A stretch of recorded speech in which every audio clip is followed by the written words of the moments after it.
ಒಂದು ಅತ್ಯಂತ ದುಃಖದ ದಿನ. ಅಭಿನಯ ಸರಸ್ವತಿ,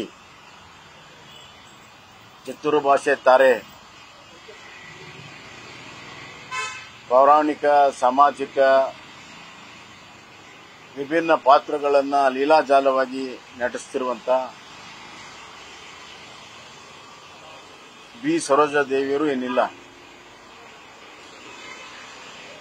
ಒಂದು ಕಾಲದಲ್ಲಿ ಬಿ ಸರೋಜಾದೇವಿಯವರು ಸೂಪರ್ ಸ್ಟಾರ್ ಆಗಿತ್ತು. ಕನ್ನಡದಲ್ಲಿ ರಾಜ್ಕುಮಾರ್ ಜೊತೆಗೆ, ತಮಿಳಿನಲ್ಲಿ MGR ಜೊತೆಗೆ, NTR ಜೊತೆಗೆ, ಹಿಂದಿಯಲ್ಲಿ ದಿಲೀಪ್ ಕುಮಾರ್ ಮತ್ತು ರಾಜೇಂದ್ರ ಕುಮಾರ್ ಹಲವಾರು ಪ್ರಮುಖರ ಜೊತೆಗೆ ಅಭಿನಯ ಮಾಡಿ ಇಡೀ ದೇಶದಲ್ಲಿ ಅತ್ಯಂತ ಪ್ರಖ್ಯಾತವಾಗಿರುವಂತಹ ನಟಿಯಾಗಿತ್ತು. ಕನ್ನಡದ ಮಟ್ಟಿಗೆ ಹೇಳಬೇಕಾದ್ರೆ ಕಿತ್ತೂರು ರಾಣಿ ಚೆನ್ನಮ್ಮ ವಿಭಿನ್ನವಾಗಿ ಇರುವಂತಹ ಒಂದು ಚಿತ್ರ, ಅದಕ್ಕೆ ನೈಜತೆಯನ್ನು ತಂದಿದ್ದು. ಕಿತ್ತೂರು ರಾಣಿ ಚೆನ್ನಮ್ಮ ಅಂದ್ರನೇ ಹಿಂಗಿದ್ಲು ಅನ್ನುವಂಥದ್ದು ಆ ಅಭಿನಯದಿಂದ ಸಾಧನೆ ಆಗಿತ್ತು. ಆ ಚಿತ್ರದಲ್ಲಿ ಅವರ ಅಭಿನಯ ಮತ್ತು ಅವರ ಡೈಲಾಗ್ ಡೆಲಿವರಿ ಇಂದಿಗೂ ಕೂಡ ಪ್ರತ್ಯೇಕ ಆಗಿದೆ. ಯುವಕರಲ್ಲೂ ಕೂಡ ಅದು ಮನಸ್ಸಿನಲ್ಲಿ ಕೂತಿದೆ. ಬ್ರಿಟಿಷರ ವಿರುದ್ಧ ಯಾವ ರೀತಿ ಹೋರಾಟ ಮಾಡಿದ್ರು ಅನ್ನೋದನ್ನ ಅತ್ಯಂತ ಪರಿಣಾಮಕಾರಿಯಾಗಿ ಬಿ ಸರೋಜಾದೇವಿ ಬಿಂಬಿಸಿದ್ರು.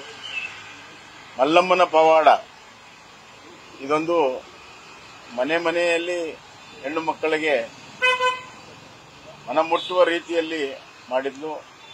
ಲಕ್ಷ್ಮೀ ಸರಸ್ವತಿ, ಬಬ್ಬುರ್ವಾಹನ, ಶ್ರೀನಿವಾಸ್ ಕಲ್ಯಾಣ,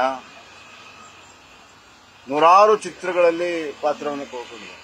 ಅವರ ಒಂದು ಅಭಿನಯದ ಜೊತೆಗೆ ಗಾಂಭೀರ್ಯತೆ ಬಹುತೇಕವಾಗಿ ಕರ್ನಾಟಕದ ಯಾವುದೇ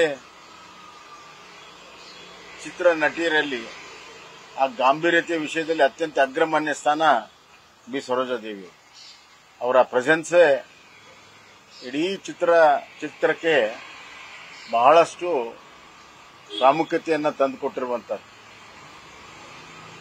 ಸುಮಾರು 5 ದಶಕಗಳಕ್ಕಿಂತ ಹೆಚ್ಚು ನಟನೆಯಲ್ಲಿ ತಮ್ಮನ್ನು ತಾವು ತೊಡಗಿಸಿಕೊಂಡು ಇವತ್ತು ನಮ್ಮನ್ನು ಬಿಟ್ಟು ಅಗಲಿದ್ದಾರೆ. ತುಂಬಲಾರದ ನಷ್ಟ ಇದೆ. ಆದರೂ ಕೂಡ ಅವರು ತಮ್ಮ ಅಭಿನಯದಿಂದ, ತಮ್ಮ ಚಿತ್ರಗಳಿಂದ ನಮ್ಮೆಲ್ಲರ ಮನದಲ್ಲಿ ಜೀವಂತವಾಗಿರ್ತಾರೆ.